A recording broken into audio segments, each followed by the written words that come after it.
Andrew WEBSTER Last updated 7:47 the 26th of May 2018. Getty Images Mark Hughes with some fundraising beanies before the start the round 12 NRL match between the North Queensland Cowboys and the Melbourne Storm. Getty Images Andrew Johns helped sell fundraising beanies from the Mark Hughes Foundation in Townsville. Getty Images Mark Hughes with Cowboys supporters in Townsville. Rugby League. The story has been told before. And, like most rugby league stories, it grows every time it gets an airing. It never gets old. Newcastle and the Hunter have partied for days after the Newcastle Knights won the 1997 ARL Grand Final against Manly. The last two men standing are Captain Paul Harragon and spindly winger Mark Hughes. They are standing in the middle of the Empire Hotel on Hunter Street. The Empire Hotel is the 24-hour bar every joint-like newie needs. At 6 a.m., that's where you'll find the desperates, the biggies, the wharfies and shift workers. Think of the bar scene from Star Wars. Harragon isn't standing. He's sitting on a stool, asleep, leaning up against the men's toilet door. Nobody can get past him, let alone say anything, because, well, it's the chief.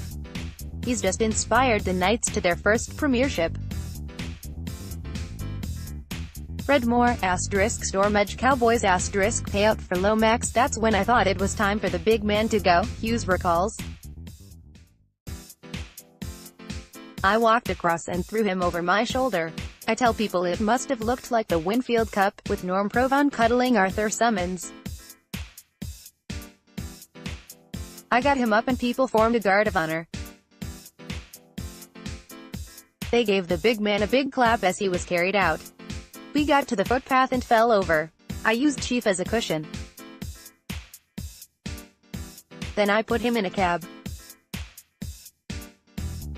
Chief's such a mentor and a leader, it's nice that I could help him once. The Empire Hotel is now gone, all part of the gentrification of Newcastle from a big country town best known for its steelworks to an urbane harbour city with a thriving university and, soon, a light rail.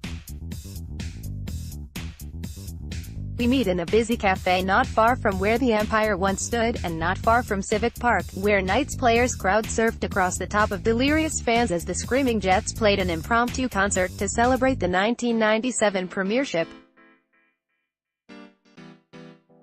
Hughes has needed plenty of love and support in the last 4 years after he was diagnosed with brain cancer. More than 2 decades after he slung his 112-kilogram captain over one shoulder, his teammates have been carrying their popular teammate through the toughest of periods. They have walked the Kokoda Trail, climbed to base camp at Mount Everest and essentially done whatever is needed to support the Mark Hughes Foundation, which has raised more than $5 million to fund research into brain cancer. Before that, they drove him to specialist appointments, to treatments and now the scan every 4 months that tells Mark Hughes if he's going to be okay. Ad feedback this weekend. For the second year, the entire game is behind the Beanies for Brain Cancer Round, which is already starting to look and feel like the annual pink test at the SCG that supports those suffering from breast cancer. Boozy is one of those players every club needs, says Andrew Johns, the halfback from 1997. He keeps all of us together, he's the glue. When he needed help, we were always going to be there for him. It's just what we do, says Hughes. Everyone rallied around me.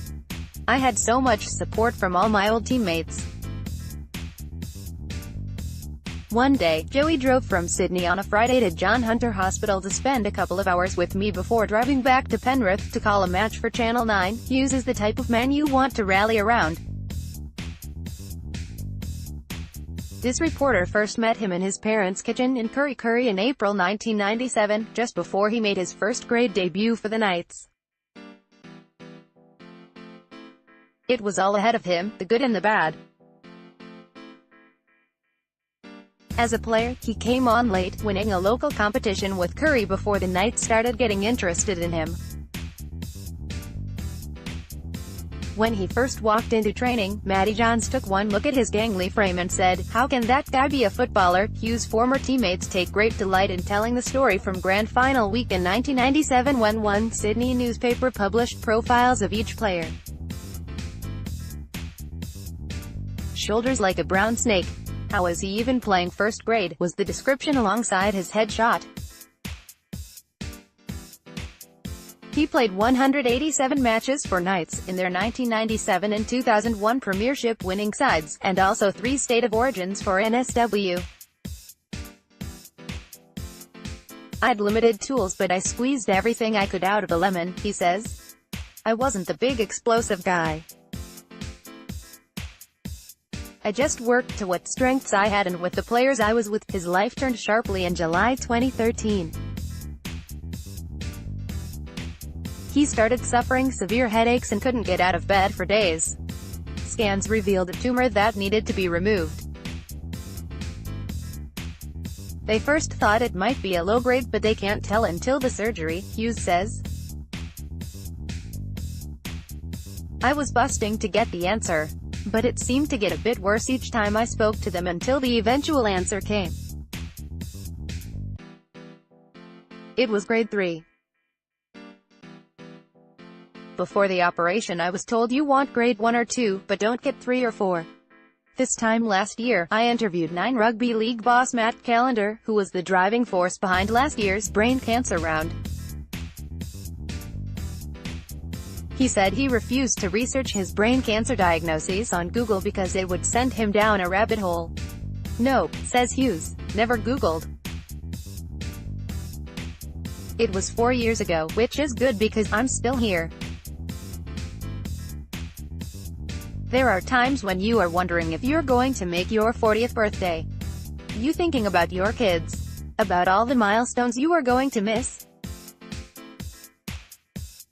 Then I had to start taking control of my thoughts because you can really wander off and go into some bad places. If you start controlling what you are thinking about, everything is better." Death is something Hughes has had to grapple with as much as trying to give hope.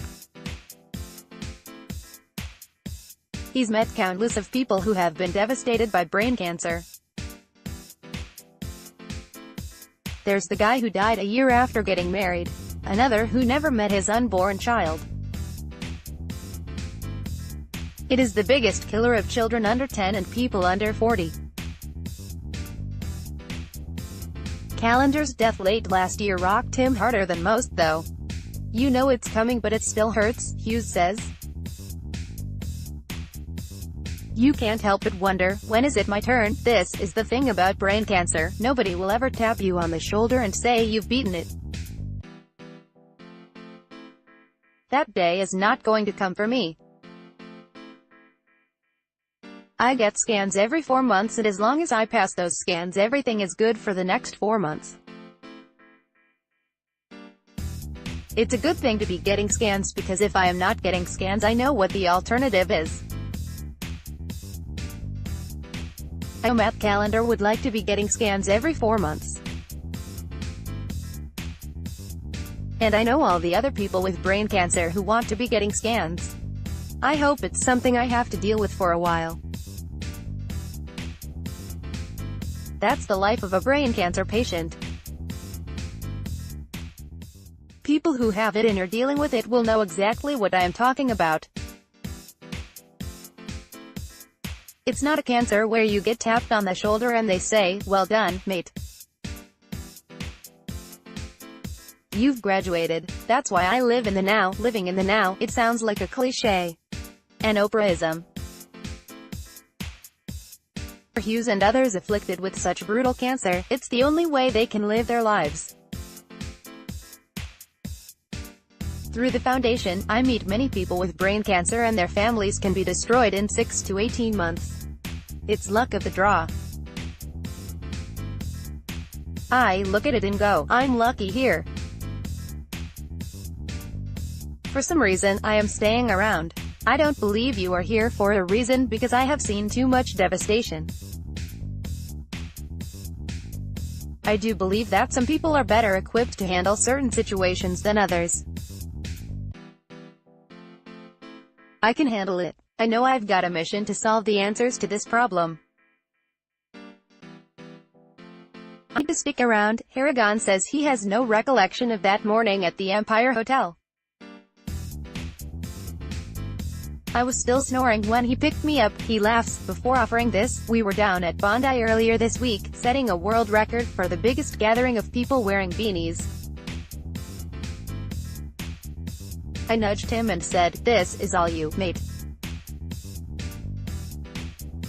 He might have slender shoulders, but he's got a lion heart. When we finish our interview, the waiter tells us we don't have to pay.